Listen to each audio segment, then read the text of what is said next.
Good blessed Saturday evening, May the 27th, 2023. It's about 6:37 p.m.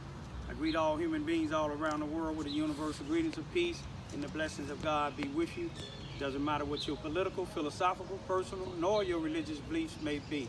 Doesn't matter whether you're the richest or the poorest person on the face of this earth. It doesn't even matter whether you are the proclaimed toughest or the proclaimed weakest person on the face of this earth. Doesn't matter if you're my family, friends, nor my proclaimed enemies. Doesn't matter whether you like what I say or do, or anything that I put on social internet. You got a First, 14th, and so many other amendments to the United States Constitution to think and say as you please, as long as you do it in a certain particular manner according to the law. What I want to talk about today is I started to become a YouTube partner. In order to be a YouTube partner, you have to meet certain criteria, and one of them is to get at least 1,000 subscribers, which I have passed the 1,000 mark.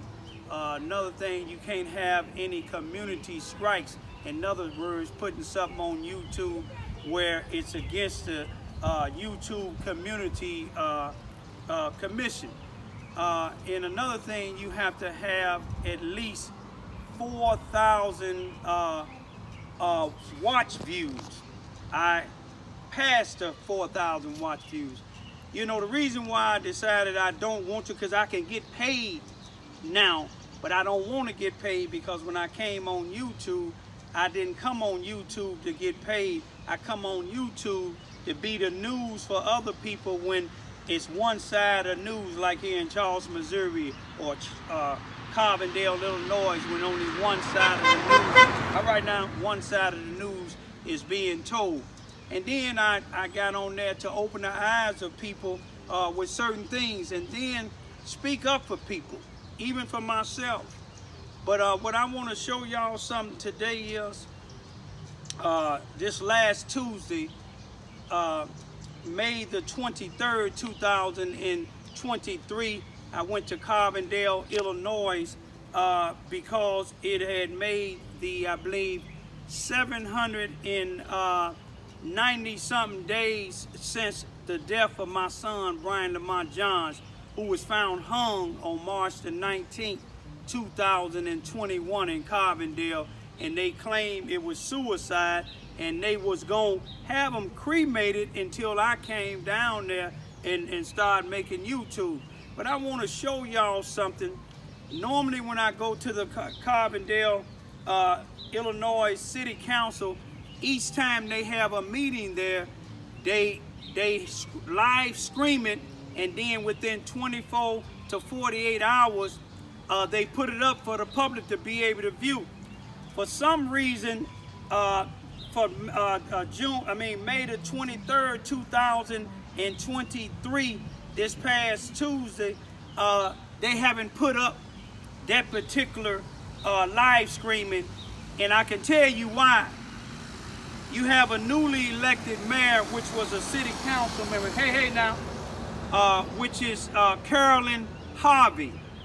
You have that she's black. You have another city council person that she's been on there for a few years, Rai Sanders. She's black. You have a newly elected city council member by the name of Nancy Maxwell. Nancy Maxwell carry a lot of hats. In 2021, in May the 10th, 2021, I met Nancy Maxwell at the Irma Hayes Center, which is a center in the black community in Carbondale, Illinois. And Nancy Maxwell was the chairperson for the NAACP in Carbondale, Illinois. She gave me an application to file against the Carbondale, Illinois Police Department solely because they was doing a illegitimate death investigation for my son. I emailed that application, that complaint, on May the 11th, the very next day, to the Carbondale, Illinois NAACP chapter.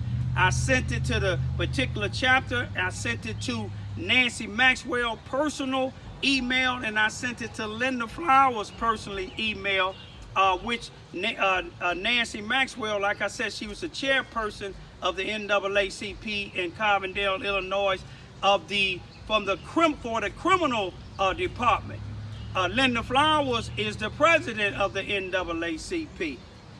Still today, 799 days later, they haven't responded to my complaint. They told me they was waiting on the police department and the prosecuting attorney to finish their investigation. The investigation been over with almost 2 years now. But let me tell you another thing. It was two people, a black individual by the name of Michael Vallet and his wife, Katie Babcock, B-A-B-C-O-C-K, Vallet. Both of them were spending my son's food stamps. They took advantage of the people that was homeless at the homeless shelter, getting their food stamps. I mentioned all this in this last meeting, but they never prosecuted neither one of them, and I'm gonna tell you why. Katie Vallet works at the Carbondale Rebound High School. Linda Flowers is not only the president of the NAACP in Carbondale, but Linda Flowers is also on the commission of the police and fire department. She's also on the school board of the Carbondale, Illinois High School. So you can see why they wasn't prosecuting Katie for spending my son's food stamp, is because of Linda Flowers. All of them have a ties with that city where they help the city of Carbondale corrupted police department in the coroner's office in Jackson County, Illinois, help them cover up deaths like my son. Google up Brian Lamont John's death in Carbondale, Illinois, Friday, March the 19th, 2021. And see if you can find anything. They didn't have his death in the obituaries. They didn't have his death, and no newspaper would cover his story. And they said it was a death investigation. If it was a death investigation, surely they would ask the public for their help. They never put it in the newspaper. They never asked the public. You know why? Because they was using my son. And they used my son until somebody murdered him, and I believe the police department has something to do with it. Nancy Maxwell, the city council lady, she's a part of a thing they call Carbondale United. She was one of the presidents or the CEO of the Carbondale United. But now, Nancy Maxwell is a city council person. But Nancy Maxwell black, Carolyn Harvey black, Junior Rice Sanders black, never speaks about my son's death.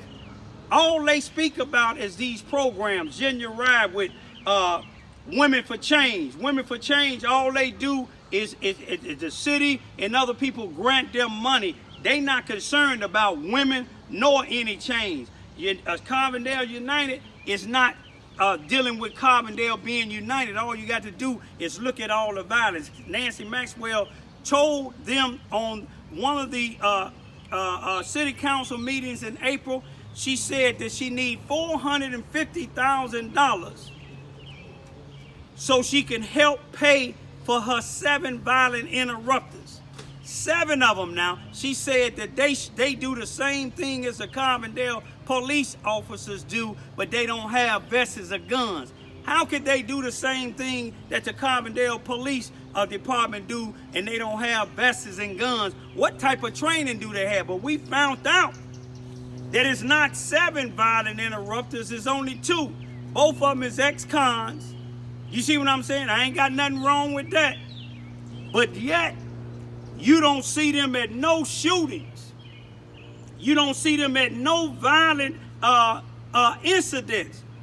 When the young man got killed in the Fields Apartments about a few weeks ago, at the funeral, at the church, coming out of the church, the mother and another lady was finna fight, and the only 2 violent interrupters was with Nancy Maxwell. They didn't try to stop that violence. You know why? Because that ain't what they're about. Ask them to reveal the city council meeting live stream for May the 23rd, 2023, and listen to what they saying now. They got the other violent interrupter come up saying that now that they got some other type of program for the community. But all they want is finance. They trying to help. They help hiding the death of my son. Peace be still.